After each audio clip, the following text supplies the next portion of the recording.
ஊராட்சினா president, ஊராட்சி மன்ற தலைவர், ஊராட்சி மன்ற கிளர்க்கு, இவங்க எல்லாம் சேர்ந்து இந்த கழிவறையை சரியா மெயின்டைன் பண்ணணும்ல. இந்த ஊராட்சி கழிவறைகள் கட்ட 10 லட்சம் ரூபாய்னு ஒதுக்கும்.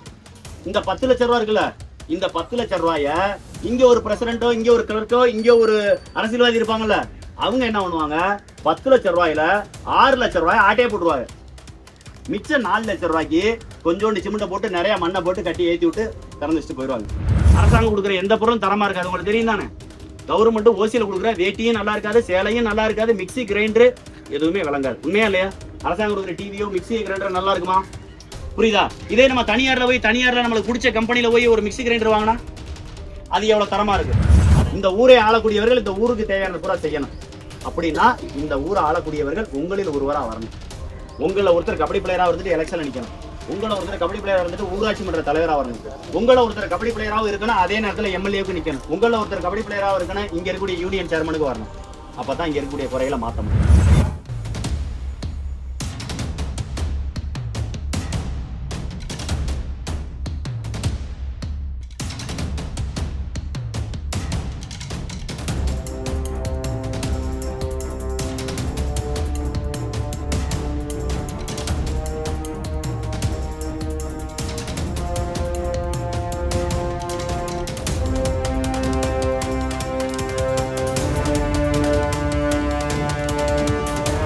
தம்பி, நானே இப்ப எம்எல்ஏ எலெக்ஷன்ல இங்க நிக்கிறேன். நான் ஜெயிச்சிட்டேன், எம்எல்ஏ ஆயிட்டேன். உங்களுக்கு என்ன தேவைப்படும்? இப்போ நீங்க உங்கள்கிட்ட போய் ஒரு ஊராட்சியில் இருக்கக்கூடிய அரசியல்வாதிகள் அல்லது ஜெயிச்ச பிரசிடென்ட், சேர்மனு, இந்த மாதிரி எம்எல்ஏ, எம்பி, அமைச்சர், இந்த மாதிரி ஆட்கள்கிட்ட கேட்பீங்கல்ல, அது மாதிரி நான் ஜெயிச்சு இந்த தொகுதிக்கு ஜெயிச்சு எம்எல்ஏ வந்ததுக்கப்புறம் உங்களுக்கு ஒரு தேவை இருக்கும்ல. அண்ணே, எங்கள் ஊருக்கு பள்ளிக்கூடம் வேணுண்ணே, எங்கள் ஊரில் பள்ளிக்கூடத்தோட கக்குசு சரியில்லைண்ணே, கக்குசுனா கழிவறைகள் சரியில்லைண்ணே, கழிவறைகள் வேணுண்ணே, எங்கள் பள்ளிக்கூடத்துக்கு தண்ணி இல்லைண்ணே, எங்கள் பள்ளிக்கூடத்துக்கு விளையாடுறதுக்கு கிரவுண்டு இல்லைண்ணே, அல்லது வேற ஏதாவது உங்களுக்கு ஒரு தேவை இருக்கும்ல. என்ன தேவை இருக்கு உங்களுக்கு?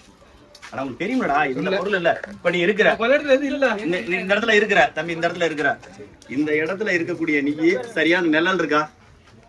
அப்ப நிறைய உங்க ஊர்ல மரக்கண்டுகளை நட்டா நிழல் இருக்கும். வெயில் காலங்கள்ல அந்த நிழல்ல நீங்க வந்து விளையாடலாம். ஒரு பெரிய கிரவுண்டு இருந்துச்சுன்னா, விளையாட்டு மைதானம் இருந்துச்சுன்னா, விளையாட்டு மைதானத்துல விளையாடலாம். விளையாட்டு மைதானத்தை சுத்தி ஒரு அடர்த்தியான மரங்கள், புங்க மரம், வேப்ப மரம், ஆலமரம், அரச மரம், இது மாதிரி ஒரு பெரிய ஒரு 5 ஏக்கருக்கு ஒரு விளையாட்டு மைதானம். அந்த விளையாட்டு மைதானத்தை சுத்தி இப்படி மரங்கள் இருந்தா வெயில் நேரத்துல மரத்துல விளையாடலாம். வெயில் இல்லாத நேரத்துல உள்ளுக்குள்ள போய் உனக்கு தெரிஞ்ச விளையாட்டு கிரிக்கெட்டோ, ஃபுட்பாலோ, வாலிபாலோ, கபடியோ ஏதோ நீ ஒன்று விளையாண்டுக்குருவ. அப்போ ஒரு கிரிக்கெட் கிரவுண்டு வேணும். இவங்க காசு விட்டுருப்பாங்க, இவங்க கட்டி அப்படி தோணுங்களா? யாரா இருக்கும்? சும்மா சொல்லு. கவர்மெண்ட் சத்தமா சொல்லு. கவர்மெண்ட் கட்டிச்சா எல்லாருக்கும் தெரியுது, அது கவர்மெண்ட் தான் கட்டுதா? ஏத்துக்கிறீங்களா? ஒத்துக்கிறீங்களா? எல்லாருமே இந்த பாத்ரூம் பூரா கட்டுறது யாரு? கவர்மெண்ட். தெரியுதா? உங்க அப்பா சம்பாதிச்சாரு, உங்க அப்பா வீடு கட்டினாரு, கவர்மெண்ட் இதை கட்டியிருக்கு. கவர்மெண்ட்டுக்கு ஏது காசு? நம்மள்ட்ட இருந்து எப்படி வாங்குது? சும்மா சொல்லுங்க, எப்படி வாங்குது? கவர்மெண்ட் காசு போட்டு கட்டுது, ஒத்துக்கிறே சரியான பதில். அந்த கவர்மெண்ட்டுக்கு ஏது காசு? இன்னைக்கு கவர்மெண்ட்னா யாரு? சொல்லு. ஒரு நிமிஷம் சும்மா சொல்லு, சத்தமா சொல்லு. இன்னைக்கு கவர்மெண்ட் நம்ம சொல்றோம்ல, அந்த கவர்மெண்ட்னா யாரு? கவர்மெண்ட்னா யாரியா? அதை விட்டுரு, அது வந்து இலவசமா உங்களை ஏமாத்துறதுக்காக கொடுக்குறது. கவர்மெண்ட்னா யாரு தெரியல? நான் சொல்லவா கவர்மெண்ட்னா யாருன்னு? இப்ப கவர்மெண்ட், இப்ப எலெக்ஷன் நடக்குது, அதனால இருக்கக்கூடாது. இதுக்கு முன்னாடி இருந்த கவர்மெண்ட் சொல்லவா? இங்க இருந்து எம்எல்ஏ இருந்தாரா? இசகி சுப்பையா? அவரை மாதிரியே அமைச்சர்கள் இருந்தாங்களா? அவரை மாதிரியே முதலமைச்சர் ஸ்டாலின் இருந்தாரா? துணை முதலமைச்சர் ஸ்டாலின் இருந்தாரா? இவங்க தானே கவர்மெண்ட், இவங்க தானப்பா அரசாங்கம். அரசு ஊழியர் என்பவர் வாத்தியாரு, டீச்சரு, இங்க இருக்கக்கூடிய மற்ற ஐஏஎஸ், ஐபிஎஸ் எல்லாமே அரசு ஊழியர். அவங்க சம்பளம் வாங்குவாங்க, அவங்க அரசு ஊழியர்கள். அவங்க அரசுன்னு முழுமையா சொல்ல முடியாது. அரசு என்பது யாருன்னா, இப்ப இருந்தாங்கல்ல முதலமைச்சர், துணை முதலமைச்சர், இவங்கெல்லாம், இவர்கள் எல்லாமே நம்மளால் தேர்ந்தெடுக்கப்பட்ட நபர்கள். அவரைத்தான் அரசுன்னு சொல்றோம் நம்ம. அந்த அரசாங்கத்தை தேர்ந்தெடுத்தது யாரு தெரியுமா? நாம.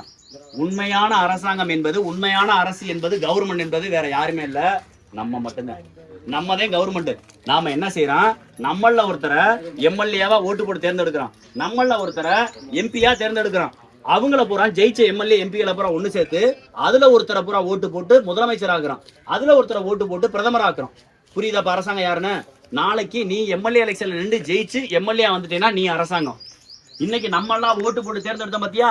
நம்ம ஓட்டு போட்டு தேர்ந்தெடுத்த எம்எல்ஏக்களும் அமைச்சர்களும் முதலமைச்சரும் தான் அரசாங்கம். சரி, இப்ப இந்த உதயநிதி ஸ்டாலின் இருக்காரா, அவர் அரசாங்கம் ஆயிட்டாரா? ஸ்டாலின் இருக்காரா, அவர் அரசாங்கம் ஆயிட்டாரா? இவங்களுக்கு ஏது துட்டு, ஏது துட்டு? அவங்க தானே அரசாங்கம். நான் சொல்லிட்டேன், அரசாங்கம் தான் இந்த புறம் கட்டுது, கவர்மெண்ட் கட்டுது. அந்த கவர்மெண்ட் எப்படி வருது? நம்ம ஓட்டு போட்டு வருது. இப்ப ஓட்டு போட்ட முதலமைச்சரும் ஓட்டு போட்டு ஜெயிச்சு வந்த அமைச்சரும் எப்படி இந்த காசை போட்டு கட்டுறாங்க?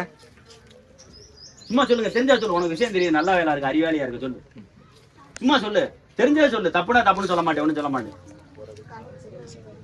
கரண்ட் கரண்ட் வரி, நில வரி, தண்ணி வரி, அடுத்து சும்மா சொல்லு. வாடா, நீ தாண்டா, நீ அடுத்த எம்எல்ஏடா, வாடா, நீ தாண்டா எம்எல்ஏ, வாடா. அருமையான பயடா. நீங்க எல்லாம் சொல்ல, உங்களுக்கு இதுல எத்தனை பேத்துக்கு தெரியும்? கரண்ட்டுக்கு ஒரு வரி கட்டுறமா, தண்ணிக்கு ஒரு வரி கட்டுறமா, நிலத்துக்கு ஒரு வரி கட்டுறமா? பிள்ளை சொன்னா உன் பேர் என்ன? கருப்பசாமி. கருப்பசாமின்னு பேர் வச்சாலே, ஐயனாரு கருப்பசாமின்னு பேர் வச்சாலே அறிவாளியா தான் இருப்பாங்க அவள. ரைட். இசக்கி சுப்பையான்ற பேரை தவிர மத்த எல்லா பேரும் அறிவாளியா இருக்காரு. அப்ப தம்பி சொன்னானா, வெக்கப்படாத, கூச்சப்படாத. என்ன காரணம்? கூச்சமா இருக்கு, வெக்கமா இருக்கா? இல்ல, நீ தான் அறிவாளி, கைவிடு. இத்தனை பேருக்கு தெரியாத விஷயத்த நீ சொன்னவாரு. ஆனா இதுல நிறைய பேருக்கு இந்த விஷயம் தெரியும்ல, தெரியும்ல. தண்ணி வரி கட்டுறான், நில வரி கட்டுறான், இது மாதிரி அந்த வரிகள் மூலமா தான் அரசாங்கத்துக்கு பணம் வரும். உங்களுக்கு நான் இப்ப தம்பி சொன்னதே சொல்றேன், போய் உட்காந்து. இப்ப தம்பி சொன்னதே நான் உங்களுக்கு சொல்றேன்.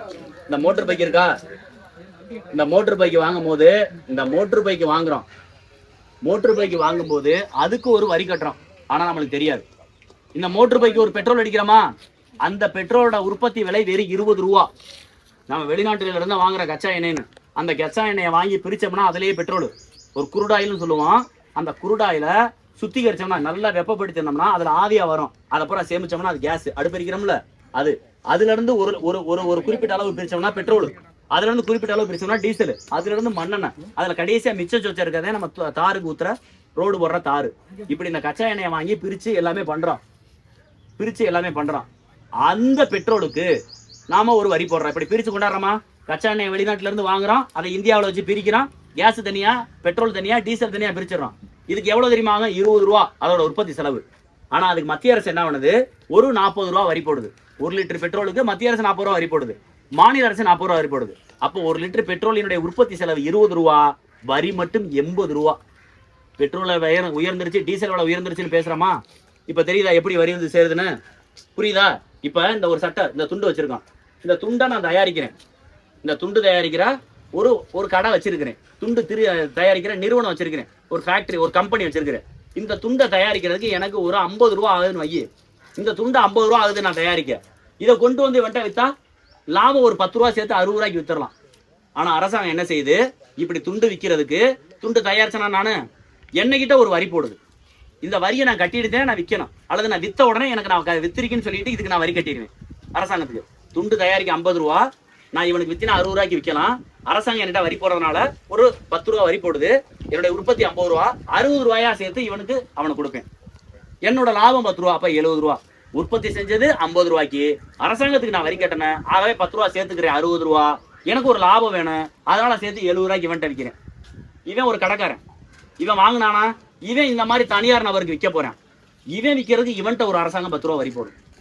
இப்ப 70 ரூபா துண்டு 80 ரூபாய் ஆகி போச்சா? அவன் விற்கிறவனுக்கு கடைக்காரனுக்கு ஒரு 10 ரூபா வேணுமா லாபம்? 90 ஆகி போச்சா? என்னைட்ட 50 ரூபாய்க்கு தயாரிச்ச துண்டு 40 ரூபா விலை கூட்டப்பட்டு 90 ரூபாய்க்கு உங்கள்கிட்ட வந்து சேரும். 2 வியாபாரி 3 வியாபாரினா இன்னொரு 10 ரூபா 20 ரூபா. நான் ஒரு உதாரணத்துக்கு சொல்றேன். நீ போடுற சட்டைக்கு வரி கட்டுற, நீ போடுற டவுசருக்கு வரி கட்டுற, யாருக்கா நீ தெரியுமா?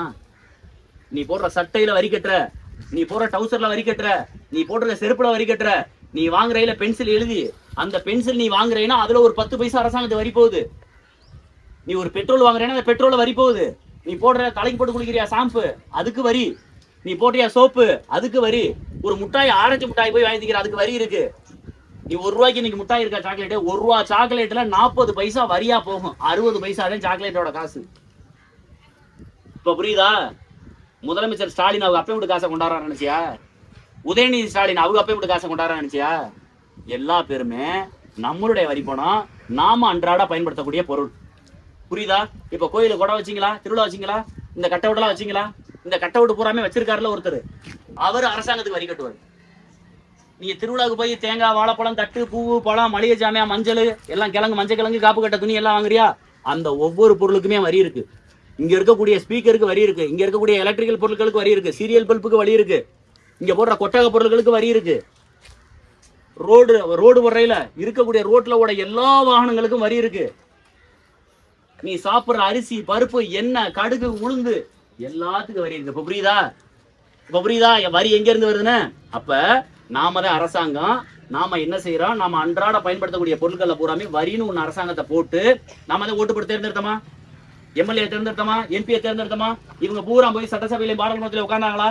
உட்கார்ந்துட்டு நம்மள ஆட்சி செஞ்சு நம்ம பயன்படுத்தக்கூடிய அன்றாட பொருட்கள்ல வரிய போட்டு அந்த வரி மூலமா காசு பூரா அரசாங்கத்துல போகுது. அந்த காசை வச்சுட்டேன் இப்படி பாத்ரூம், பள்ளிக்கூடம் எல்லாத்துக்கும் மக்கள் தேவையான பொருட்களை பூரா செயல்படுத்துவாங்க. புரியுதா? அவங்க சரியில்லைன்னு சொன்னா நம்ம அடுத்த தேர்தலுக்கு வேற ஆளை தேர்ந்தெடுத்து வேற ஆள் ஆட்சியில் உட்கார வைப்போம். கருணாநிதி பிடிக்காட்டி ஜெயலலிதா ஓட்டு போடும், ஜெயலலிதா கருணாநிதி ஓடுவோம். இப்படித்தானே செஞ்சா? இப்ப புரியுதா? அவங்க நம்ம காசை வாங்கி இப்படி நலத்திட்ட பணிகள் பூரா செய்யறதுக்காக வச்சிருக்காங்க. இதுக்கு பெரிய ஜனநாயக நாடு. இந்த ஜனநாயக நாட்டுல நம்மளுடைய வரி பணத்துல இந்த ஆட்சி நடக்குது. இப்ப தெரிஞ்சுக்கிட்டியா? இப்ப சொல்லு, இந்த பாத்ரூம் கட்டுறது யாரு? யாரு யாரு சத்தமா சொல்லணும். யாரு பாத்ரூம் கட்டுறது? யாரு? நம்ம. புரிஞ்சா?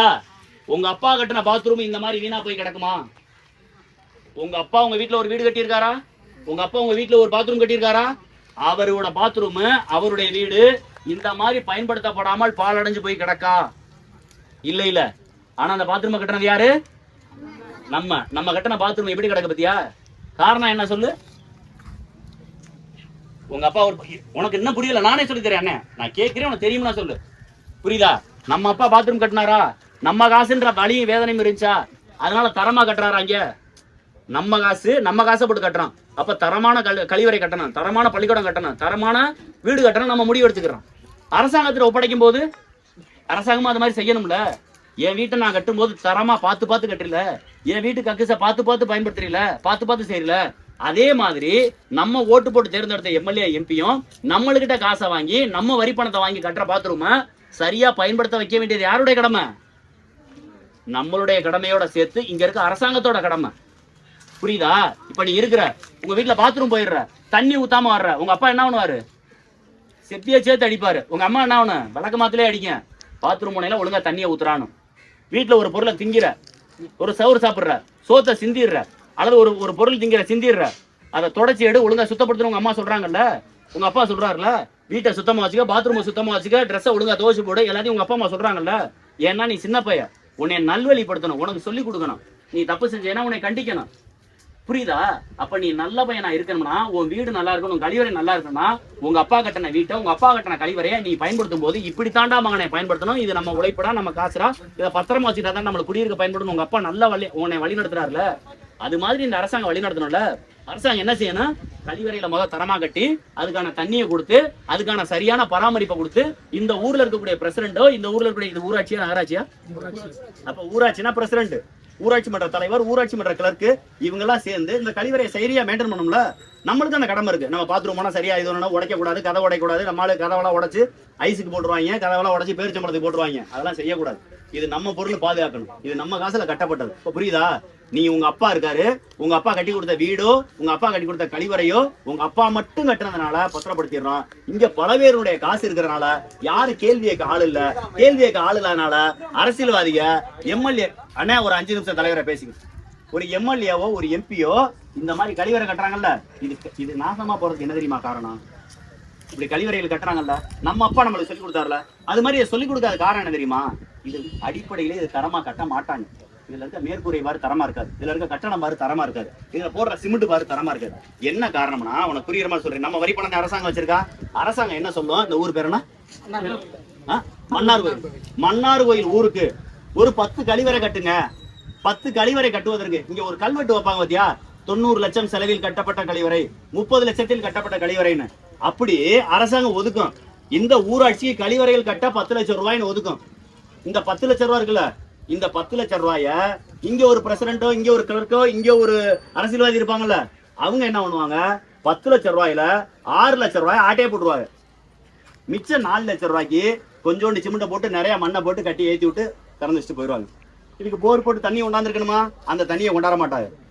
அவங்களுக்கு தேவை என்னன்னா பேருக்கு ஒரு கட்டடத்தை கட்டி பேருக்கு அதுல பில்லை எழுதிட்டு அதை ஒரு போட்டோ எடுத்துட்டு தண்ணி வர்ற மாதிரி போட்டோ எடுத்துட்டு அந்த பில்லை அரசாங்கத்துல கொடுத்து கவர்மெண்ட் கிட்ட இருந்து காசை வாங்கிட்டு போயிருவாங்க. இந்த 6 லட்சம் ரூபாய் இந்த கட்டடம் கட்டுறதுக்காக ஒரு கான்ட்ராக்டுக்கார ஆட்டே போட்டார்ல, இந்த 6 லட்சம் ரூபாய ஸ்டாலினுக்கு கொஞ்சம் பங்கு, உதயநிதி ஸ்டாலினுக்கு கொஞ்சம் பங்கு, இங்க இருக்காருல எம்எல்ஏ இசக்கி சுப்பையா அவருக்கு கொஞ்சம் பங்கு, பிரசிடண்ட் கொஞ்சம் பங்கு, கிளர்க்குக்கு கொஞ்சம் பங்கு. நாம கக்குசு கட்ட சொன்னா நம்மளுக்கு கக்குசு கட்டின்ற பேர்ல 10 லட்சம் ரூபாய் ஒதுக்கி அதுல 4 லட்சம் ரூபாய்க்கு தரமில்லாத கக்குசை கட்டி கொடுத்துட்டு 6 லட்சம் ரூபாய் ஆட்டையை போட்டு இந்த அரசியல்வாதி ஊரா ஆட்டையை போட்டு போயிடுறேன். இப்ப புரியுதா? இப்படி ஆட்டையை போட்டால இதுக்கு பேருதான் ஊழல். இப்படி ஆட்டையை போட்டு கொண்டு போய் லஞ்ச பணத்தை ஸ்டாலின்டே உதயநிதி ஸ்டாலின்டே இசைக்கு சுப்பாயிடம் கொடுத்தாங்கல்ல, இதுக்கு பேருதான் லஞ்சம். புரியுதா? இப்படி இந்த லஞ்சத்திலையும் இந்த ஊழலையும் இந்த நாடு ஊரா நாசமா போகும். இதை மாத்தணும்னு சொல்லிதான் எங்களை மாதிரி படிச்ச இளைஞர்கள்லாம் சேர்ந்து நாம் தமிழர் கட்சின்னு ஒரு கட்சி ஆரம்பிச்சு நாங்க தொடர்ச்சியா தேர்தல் நிக்கிறோம். புரியுதா? இப்ப இந்த லஞ்சம் கொடுத்தாங்கல்ல, இந்த லஞ்சம் கொடுத்தவங்க என்ன செய்யறாங்க? எம்எல்ஏ, எம்பி, அமைச்சர், முதலமைச்சர் எல்லா பேரும் தேர்தல்னு வரும்போது உங்களை கூப்பிட்டு உங்க அப்பா அம்மா கூப்பிட்டு ஓட்டுக்கு 1000 ரூபாய் தர்றேன், ஓட்டுக்கு 500 ரூபாய் தர்றேன், இலவசமா மிக்சி தர்றேன், இலவசமா கிரைண்டர் தர்றேன்னு சொல்லி நம்மளை ஏமாத்தி நம்மளுக்கிட்ட ஒரு 500 ரூபாய் கொடுத்து ஓட்ட வாங்கிட்டு போயிடுவாங்க. ஒரே ஒரு 10 பாத்ரூம் ஒரே ஒரு கக்குஸ் கட்டுறதுலே 6 லட்சம் ரூபாய் அடிக்கிறாங்கன்னா இது மாதிரி எவ்வளவு பாத்ரூம் கட்டியிருப்பாங்க, எவ்வளவு கக்குஸ் கட்டியிருப்பாங்க, எவ்வளவு சிமெண்ட் ரோடு போட்டிருப்பாங்க, எவ்வளவு தார் ரோடு போட்டிருப்பாங்க, எவ்வளவு அரசாங்க பணிகள் நடக்கும். இதுல எல்லாம் கமிஷன், இதுல எல்லாம் லஞ்சம். இப்படி கொள்ளையடிச்சு காசை சம்பாரிச்சு இந்த நாடை நாசப்படுத்துறதுனாலதான் நாங்கெல்லாம் வந்து தேர்தல் நிக்கிறோம். நான் என்ன படிச்சிருக்கீங்க தெரியுமா? 9 டிகிரி முடிச்சிருக்கீங்க, 9வது டிகிரி படிச்சிருக்கீங்க, 8 டிகிரி இது வரைக்கும் முடிச்சிருக்கீங்க, 9வது டிகிரி படிச்சிருக்கீங்க, 9 பட்டப்படிப்பு. பள்ளிக்கூடம் என்பது 12ஆவதோட முடிஞ்சிருதா? 12 வருஷம், 1ஆவதுல இருந்து 12ஆவது முடிய 12 வருஷம் தான் பள்ளிக்கூடம். நான் 14 வருஷம் கல்லூரி மட்டுமே படிச்சிருக்கேன். 14 வருஷம் கல்லூரி மட்டும் படிச்சிருக்கேன். 12 வருஷம் பள்ளிக்கூடம் முடிச்சுட்டு நேரடியா கல்லூரிக்கெல்லாம் போகல. 12 வருஷம் பள்ளிக்கூடம் முடிச்சுட்டு அதுக்கப்புறம் கல்லூரி போய் 14 வருஷம் கல்லூரியில படிச்சிருக்கேன். இவ்வளவும் படிச்சு விட்டு நான் ஒரு கல்லூரியில பேராசிரியரா வேலை பார்த்தேன், ப்ரொஃபஸரா வேலை பார்த்தேன். அந்த வேலையை விட்டு கூட தேர்தல் வந்து நின்றேன். தேர்தலை நின்றதுனாலேயே நிறைய இப்ப இசைக்கு சுப்பையா மாதிரி எதிர்கட்சி இருப்பாங்களா, நான் இசைக்கு சுப்பையா திட்டிகிட்டே இருக்கேன்னா இவரை நான் என் மேல கேஸ் போட்டு விட்டுருவாரு. இப்படி நிறைய கேஸ் ஆகி அடிக்கடி ஜெயிலுக்கு அனுப்பிட்டாங்க. வேற என்ன பண்றேன்னு தெரியாம திரும்ப வக்கீலுக்கு படிச்சு இன்னைக்கு வக்கீலா வேலை பார்த்துக்கிட்டு இருக்கேன். வக்கீல்லாம் தெரியுங்களா? அட்வொகேட், வழக்கறிஞரா வேலை பார்க்குறேன். புரியுதா? நாங்க ஏட்டா இவ்வளவு படிச்சுட்டு இந்த வேலையை விட்டு இப்படி வந்து ரோடோட கத்துறோம் அப்படின்னா இங்க நடக்கிற லஞ்சம், ஊழல், கொள்ளை எல்லாத்தையும் உங்கள்கிட்ட சொன்னா இது மாதிரி நான் படிக்கவும் எல்லாமே தெரிஞ்சுக்கிட்டேன். நாம் தமிழர் கட்சியில சேரவே எங்க அண்ணன் சீமான் எல்லாமே சொல்லி கொடுத்தாரு. எனக்கு தெரியாத விஷயத்தை அவர் சொல்லி கொடுத்தாரு. அப்ப நாங்கெல்லாம் சேர்ந்து நாம் தமிழர் கட்சின்னு ஒரு கட்சி ஆரம்பிச்சு லஞ்சத்தை ஒழிப்போம், ஊழலை ஒழிப்போம், மக்களோட சேர்ந்து நின்று ஓட்டுக்கு பணம் கொடுக்காம நம்ம ஜெயிப்போம். நாம ஜெயிச்சு தரமான கழிவறையில கட்டுவோம், தரமான பள்ளிக்கூடத்தை கட்டுவோம், தரமான பால்வாடியை கட்டுவோம், மக்களுக்கு தேவையான குடிநீர்ல இருந்து மருத்துவத்துல இருந்து கல்வியில இருந்து இதை மட்டும் இலவசமா கொடுப்போம். நான் உனக்கு ஒரு மிக்சி கொடுக்குறேன், எவ்வளவு நாளைக்கு நீ பயன்படுத்திடுவ? அரசாங்கம் கொடுக்குற எந்த பொருளும் தரமா இருக்காது, உங்களுக்கு தெரியும் தானே? கவர்மெண்ட் ஓசியில கொடுக்குற வேட்டியும் நல்லா இருக்காது, சேலையும் நல்லா இருக்காது, மிக்சி கிரைண்டர் எதுவுமே விளங்காது. உண்மையா இல்லையா? அரசாங்கம் கொடுக்குற டிவியோ மிக்சி கிரைண்டர் நல்லா இருக்குமா? புரியுதா? இதே நம்ம தனியார்ல நம்மளுக்கு பிடிச்ச கம்பெனில போய் ஒரு மிக்சி கிரைண்டர் வாங்கினா அது எவ்வளவு தரமா இருக்கு, அதை நம்ம எப்படி பயன்படுத்துறோம்? அப்ப நான் என்ன சொல்ல வரேன், தரமான பொருட்களை அரசாங்கம் கொடுக்காது. காரணம், அரசாங்கம் ஒரு கம்பெனி கிட்ட போய் தமிழ்நாடு முழுக்க மிக்சி கிரைண்டர் கொடுக்கணும், ஒரு 1 லட்சம் மிக்சி கொடுங்க, ஒரு 2 லட்சம் மிக்சி கொடுங்க, அதுக்கு நான் ஒரு தொகையை உங்கள்கிட்ட அரசாங்கம் மூலமா செக்கா கொடுத்துருவேன், அந்த பணத்தை நீ வச்சுக்கிட்டு எனக்கு கமிஷனா 10% கொடு, 10% கொடு, 20% கொடு, 5000 கோடி கொடு, 10,000 கோடி கொடு லஞ்சம் வாங்கிடுது. அதனால அந்த மிக்சி கிரைண்டரை தரமா நம்மளுக்கு கொடுக்கறது இல்லை. நான் என்ன சொல்ல வர்றேன், இங்க இருக்கக்கூடிய எல்லாருக்குமே உங்களுக்கு நல்ல பள்ளிக்கூடம். இதுல யாராவது தனியார் பள்ளியில படிக்கிறீங்களா? யாராவது ஒருத்தவங்க தனியார் மெட்ரிகுலேஷன் பள்ளி இருக்குல்ல, வேன்ல வருவாங்க, ஷூவெல்லாம் போட்டு போவாங்க, டையெல்லாம் கட்டிட்டு போவாங்கல்ல, அந்த மாதிரி பள்ளிக்கூடத்துல யாராவது படிக்கிறீங்களா? எல்லாருமே அரசாங்க பள்ளிக்கூடம் தானே? சரி, நீங்க அரசாங்க பள்ளிக்கூடத்துல படிக்கிறீங்கல்ல, இசைக்கு சுப்பையோட மயனோ பேரனோ உங்க பள்ளிக்கூடத்துல படிப்பாரா? எம்எல்ஏட மையம் உங்களோட படிப்பாரா? எம்பியோட மையம் உங்களோட படிப்பாரா? பெரிய பெரிய பணக்காரங்க மையம் உங்களோட படிக்கிறாங்களா? புரியுதா? நீ அதெல்லாம் விட்டுரு. உங்களுக்கு சொல்லி கொடுக்குறாங்கல்ல டீச்சர் மையங்க எப்பயாவது அரசாங்க பள்ளிக்கூடத்துல படிச்சிருக்காங்களா? இதை எப்பயாவது சிந்திச்சிருக்கியா? காசு இருக்கிறவன் பூரா தனியார் பள்ளிக்கூடத்துக்கு போயிடுறான். காசு இல்லாத நம்மள மாதிரி நான் அரசாங்க பள்ளிக்கூடத்துல படிச்சேன், 12வது முடிய அரசாங்க பள்ளிக்கூடம். நம்மள மாதிரி காசு இல்லாதவன் அரசாங்க பள்ளிக்கூடத்துல படிக்கிறோம். புரியுதா? நாம ஏழையா இருக்கிறது காரணம் நம்மளுடைய வரிப்பணத்தை புறத்தையும் சுரண்டி இந்த அரசியல்வாதியை ஊழல் பண்ணி தின்னு கொளுத்துட்டு அவன் பணக்காரனாகி பணக்காரங்க மட்டும் படிக்கிறதுக்கு ஒரு தனியார் பள்ளிக்கூடத்தை கட்டிக்கிட்டு பணக்காரங்க மட்டும் போய் ஊசி போட ஒரு தனியார் ஆஸ்பத்திரியை கட்டிக்கிட்டு அவங்க சுகபோக வாழ்க்கைய வாழ்றாங்க. உழைச்சது பூரா நம்ம, வரி கட்டின பூரா நம்ம. இந்த நாட்டு மக்களுக்கு தேவையானதை பூரா செய்யணும். இந்த ஊரை ஆளக்கூடியவர்கள் இந்த ஊருக்கு தேவையானதை பூரா செய்யணும். அப்படின்னா இந்த ஊரை ஆளக்கூடியவர்கள் உங்களில் ஒருவரா வரணும். உங்களை ஒருத்தர் கபடி பிளேயரா வந்துட்டு எலெக்ஷன்ல நிக்கணும். உங்களை ஒருத்தர் கபடி பிளேயரா வந்துட்டு ஊராட்சி மன்ற தலைவரா வரணும். உங்களை ஒருத்தர் கபடி பிளேயராவும் இருக்கணும், அதே நேரத்தில் எம்எல்ஏவுக்கு நிக்கணும். உங்களை ஒருத்தர் கபடி பிளேயரா இருக்கணும், இங்க இருக்கக்கூடிய யூனியன் சேர்மனுக்கு வரணும். அப்பதான் இங்க இருக்கக்கூடிய குறைகளை மாற்ற முடியும். சரியா? நான் உங்கள்ட்ட ஒரு வாக்குறுதி கொடுக்கிறேன்.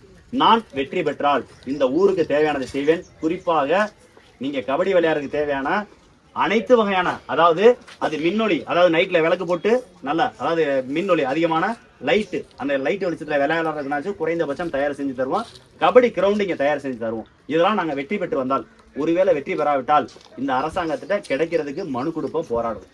கடைசி இறுதி அண்ணன் போராடிட்டே இருக்கக்கூடாது. உங்க அப்பா அம்மாட்ட சொல்லி ஓட்டு போட சொல்றீங்க, நீங்க பெரிய ஆளா வந்தாலும் ஓட்டு போடுறீங்க. என்னுடைய சின்னம் விவசாய சின்னம். இங்க இருக்க யாருக்குமே கைதட்டி, இங்க இருக்க யாருக்குமே ஓட்டு இல்லை. ஆனா உங்கள்கிட்ட கிட்டத்தட்ட ஒரு மணி நேரம் பேசியிருப்பேனா, ஒரு அரை மணி நேரம் பேசியிருப்பேனா?